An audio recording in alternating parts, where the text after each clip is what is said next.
Bonjour, ravi de vous rencontrer. Soyez la bienvenue sur Tourisme TV. Quelle politique touristique souhaitez-vous impulser ? Il faut lancer un plan stratégique de l'industrie touristique pour agir sur trois priorités.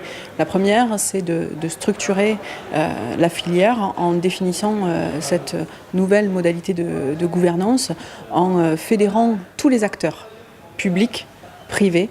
Et je souhaite vraiment associer les collectivités territoriales, les collectivités locales qui ont été pendant les 5 dernières années laissées un peu trop souvent de côté dans la définition de la politique touristique. Or, on le sait, les collectivités territoriales sont un élément essentiel, un élément moteur pour rendre notre territoire attractif dans le cadre de l'aménagement du territoire.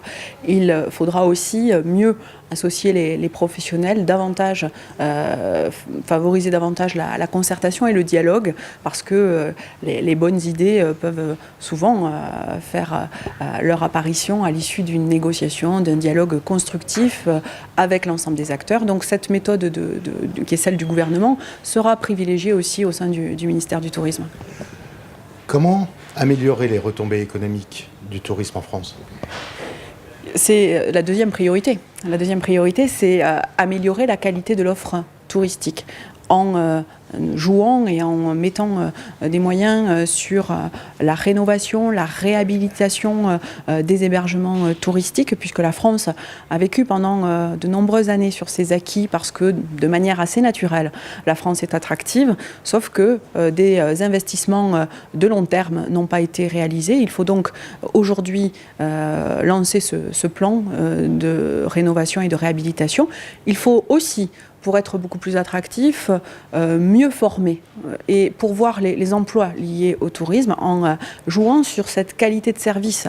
C'est essentiel. Aujourd'hui, 50 000 emplois ne sont pas pourvus dans la filière touristique, et la formation des jeunes est essentielle, parce que ces métiers, nous devons les rendre plus attractifs en mettant en place des formations qualifiantes à tous les niveaux, et en essayant aussi de faire un effort sur l'apprentissage des langues étrangères, puisque lorsqu'on est professionnel du tourisme, il est important de pouvoir communiquer avec les touristes français, bien sûr, mais étrangers aussi. Et c'est un levier très important de savoir fidéliser cette clientèle touristique étrangère ou française, parce que les touristes qui viennent sur notre territoire restent trop peu de temps. Et il faut essayer justement de favoriser des séjours de longue durée, d'où l'idée des contrats de destination généralisés, qui permet de monter des séjours clés en main, tout compris, sur un territoire, d'où l'idée aussi, la nécessité de fédérer l'ensemble des acteurs sur les territoires, avec les collectivités, avec les acteurs privés, pour permettre la mise en place de ces contrats de destination qui ont un rôle important à jouer pour renforcer l'attractivité de la France. Donc renforcer l'action qui a été menée sur une opération pilote dans le Val-de-Loire.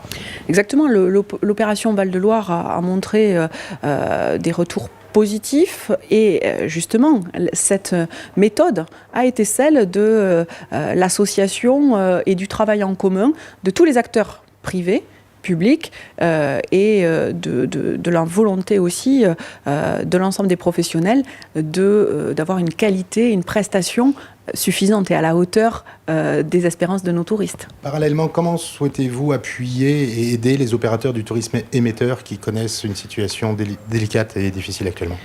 Il y a plusieurs actions à mener. D'abord, essayer de trouver, de favoriser un environnement concurrentiel plus équilibré, avec le développement d'Internet, avec les référencements des opérateurs. Il faut essayer de trouver des actions, des propositions pour créer cet environnement plus équilibré.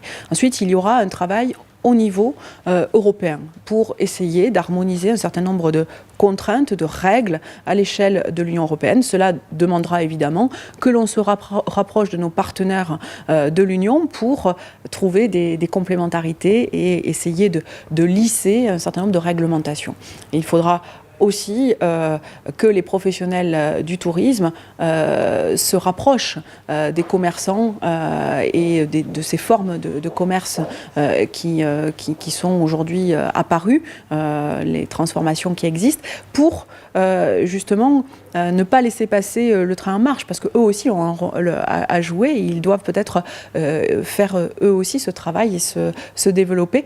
Et bien sûr, cela passe par une concertation et des rapports tout à fait privilégiés des professionnels avec leurs ministres pour voir et faire des points réguliers pour identifier les préoccupations et tenter tous ensemble d'y apporter des solutions. Parce que je le répète, notre ambition, c'est de faire de la France la première destination mondiale en termes à la fois de visites, mais surtout de retombées économiques que cela engendre. Donc c'est notre objectif et je m'y emploierai avec mes collègues concernés aussi sur des sujets qui parfois sont transversaux par définition. Je suis une touriste qui apprécie la qualité et le service des professionnels. Je suis très attachée à l'envie et à la passion que mettent les professionnels à accueillir dans de très bonnes conditions les touristes français, les touristes étrangers. Et pour moi, c'est quand je dis que notre deuxième priorité, c'est d'améliorer l'offre et la qualité de l'offre, cela passe par là parce que pour fidéliser des touristes, il faut savoir les accueillir dignement. Merci de nous avoir accueillis, à très bientôt.